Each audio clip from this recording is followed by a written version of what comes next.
Good day, everyone.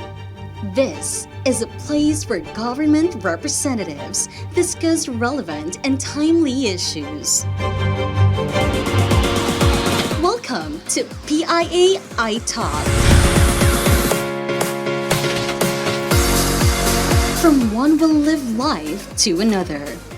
Organ donation and transplantation are just some of the many selfless ways of gifting another human a new shot at life. As he advocates saving lives and spreading hope to all Filipinos who are in need and are willing to pay it forward. Let us join Peter Paul M. Plegaria, Chief Transplant Coordinator 2 of the National Kidney and Transplant Institute, Human Organ Preservation Effort, or NKTI HOPE. Good morning, everyone. I am Peter Paul M. Plegaria, and I am the Chief Transplant Coordinator of the Human Organ Preservation Effort. Today, we're going to talk about the powerful concept from grief to giving, the gift of life.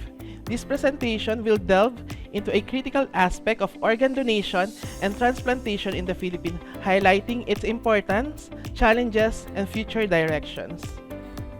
Let's begin by defining organ donation.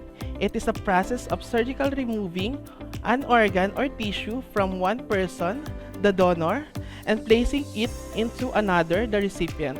The importance of this act cannot be overstated.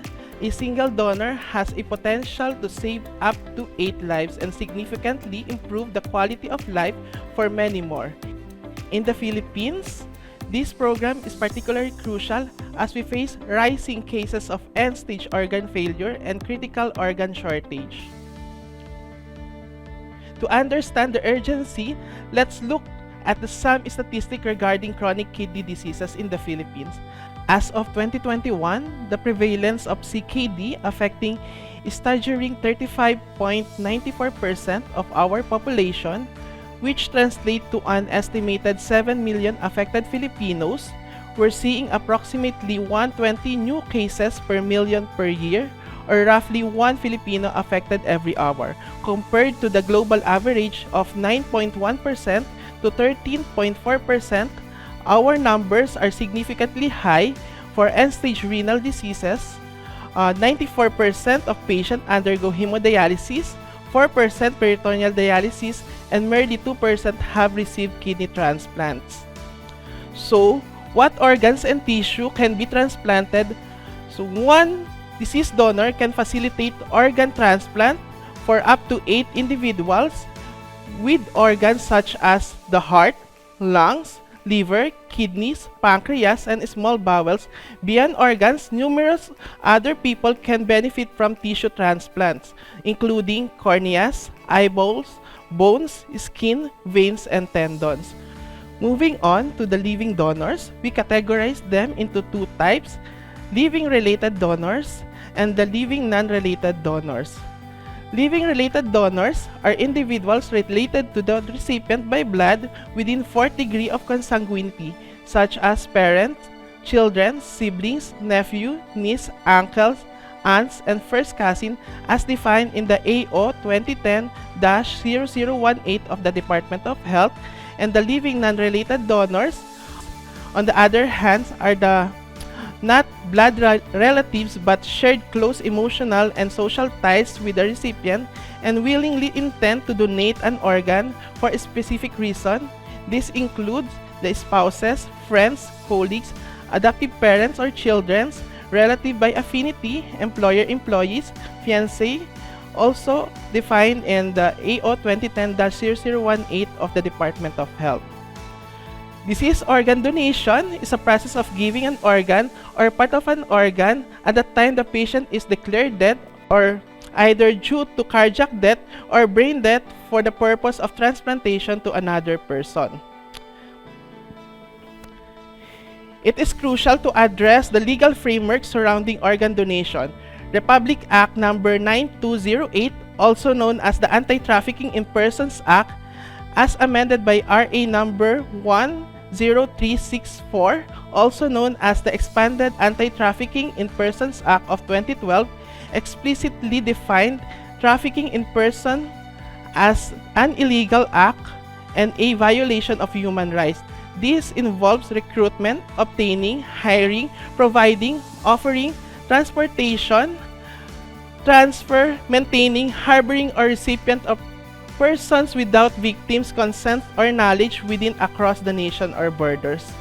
It is committed by use of threats, force, coercion, abduction, fraud, deception, abuse, power, or taking advantage of vulnerability, or giving, receiving of payments of or benefits to achieve consent. The purpose includes exploitation, prostitution, exploitation, forced labor, slavery, involuntary, or servitude for or removal of sale of organs. Complementing our national law, the Declaration of Istanbul expresses the global determination of the nation and transplant professionals to maximize the benefit of transplantation and share them equitably with those in need, without relying on the unethical and exploitative practices that have harmed vulnerable population worldwide. This declaration aims to provide ethical guidelines for professionals and policymakers who share these goals to prevent organ trafficking and transplant tourism. Let's delve deeper into the legal framework for organ transplantation in the Philippines. In 1991, Republic Act 7170, the Organ Donation Act, was enacted. This act defines death as either the irreversible cessation of circulatory and respiratory function or irreversible cessation of all function of the entire brain, known as brain death or death by neurologic criteria. This law allows for organ and tissue donation after brain death. The Department of Health plays pivotal role in the disease organ donation program. In 2010, DOH Administrative Order 0019 was issued, forming the basis of the infrastructure of the current disease organ donation program. This order led to the creation of the Philippine Network for Organ Sharing, or the PhilNOS. PhilNOS is responsible for initiating and maintaining the Philippine Organ Donor and Recipient Registry System, or the PODRRS, which serve as the central hub for organ matching and allocation, and manage the national transplant waiting list. Its mission also includes promoting organ donation from deceased donors. As of June 2025, there's an ongoing amendment of the DOH AO 19. Legislative efforts continues to strengthen our program. As of May 2024, House Bill 723, 1217, 4004, and 7099 are acts strengthening the human organ and tissue donation and transplant program. As of December 2024, Senate Bill 689 focuses on the donation and transplantation of human organs and tissue from living donors, sponsored by Senator Revilla, and Senate Bill 2657 aims to further promote organ donation after death by amending the Republic Act 7170. Introduced by Senator Angara. Additionally, Senate Resolution 1172 directs the appropriate Senate committee to inquire into existing policies addressing organ donation and trafficking, with the goal of enacting measures to curb illegal organ trafficking that endangers public health. Organ Procurement Organization, or the OPOs, roles in managing and facilitating disease organ donation by coordinating between donors, recipients, and hospitals. The role of the OPO is important due to the high demand of organ but low donation rates. Disease organ donation has significantly potential save lives and reduce patient wait time. NKTI, aside from being the National Center for Renal Care and Transplantation, we are also the organ retrieval arm of NKTI, tasked to advocate organ and tissue donation and to source out transplantable organs from deceased organ donors through its network of various government and private hospitals in the country. We have total of 18 transplant centers in NCR, and 3 in Region 3, and 4 in Region 4A. And we still don't have transplant center in Region 2 and Region 4B. Despite this effort, we face significant challenges in the Philippines, particularly low deceased donor rate. As of June 2025, the national waiting list for transplant includes 437 candidates for kidneys, 15 for liver, and 4 for lungs, totaling 456 individuals. This data is sourced from DOH Philippine Network for Organ Sharing and does not have even include those waiting for tissues and corneas. The HOPE and KTI disease donor waiting list for kidneys alone shows an increase from 179 in 2023 to 337 as of June 2025, a 58.66% increase in 2024.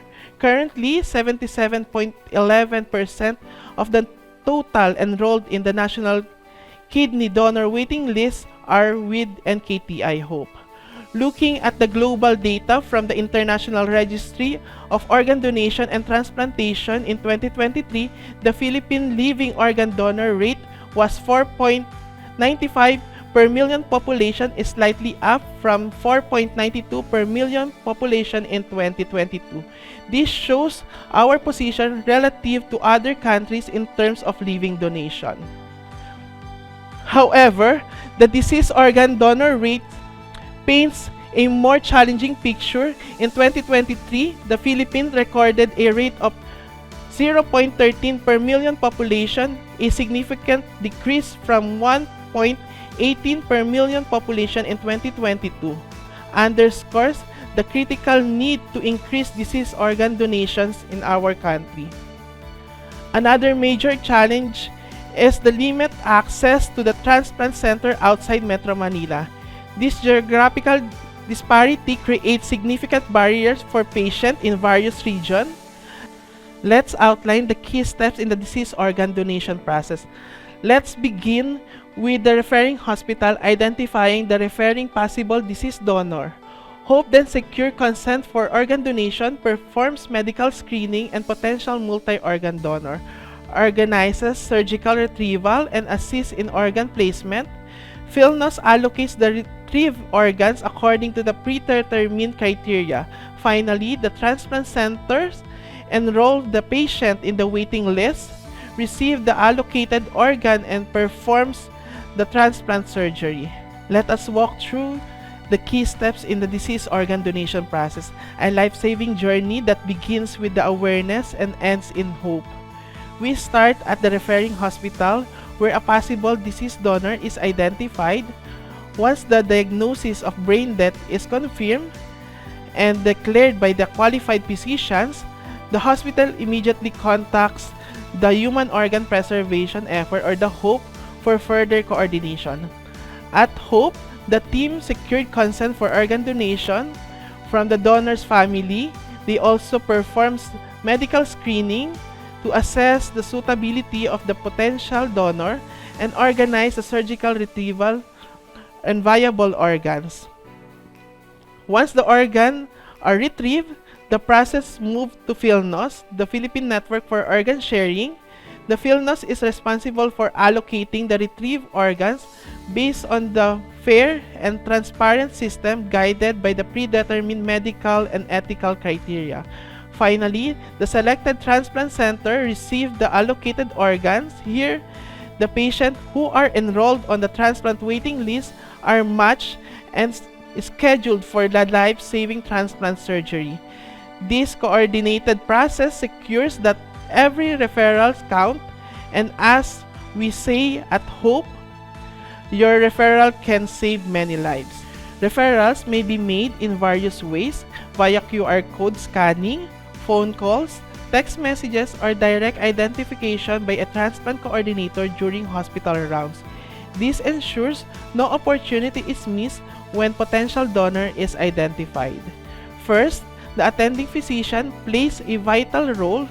They must inform or prime the family regarding the medical status of the potential donor.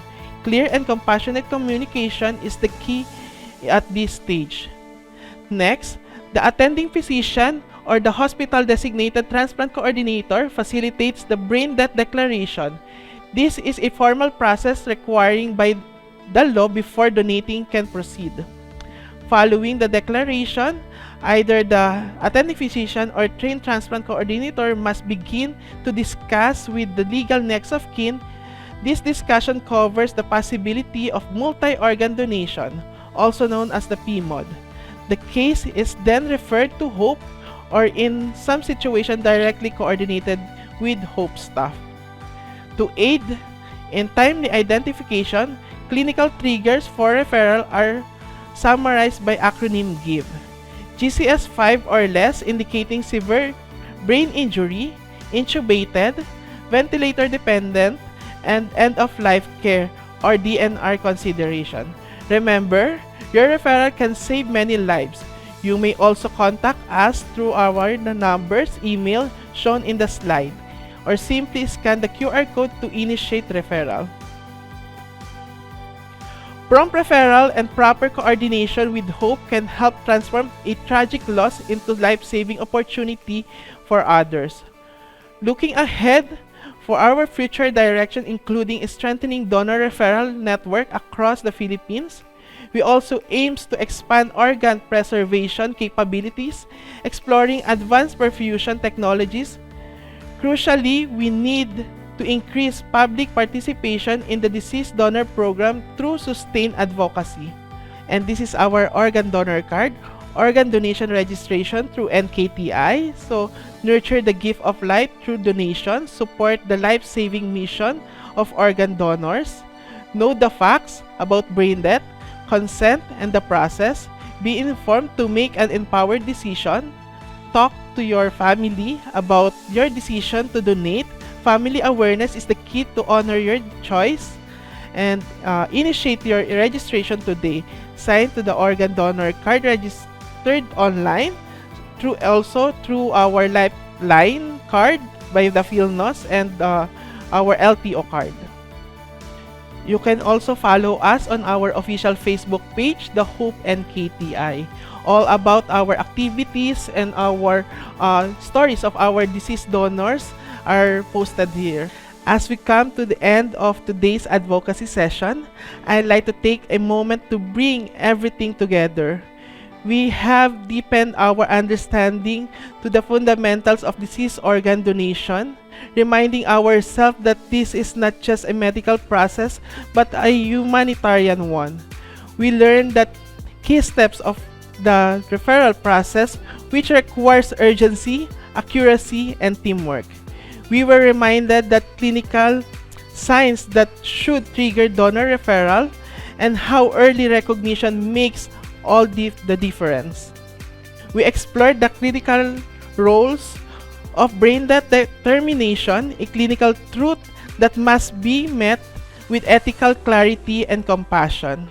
And finally, we discussed how vital it is to have seamless coordination between hospitals and organ procurement organizations, because saving a life doesn't happen in isolation. It happens when system works together. As healthcare professionals, advocates, a human being, we each hold the power to transform grief into generosity and loss into life. Let's carry this knowledge forward. Let's be a voice that say yes to life. Thank you, and may we all continue to be champions of the gift of organ donation. Organ donation and transplantation are more than just signs. It is where compassion meets second chances, where lungs breathe new beginnings, kidneys filter dreams,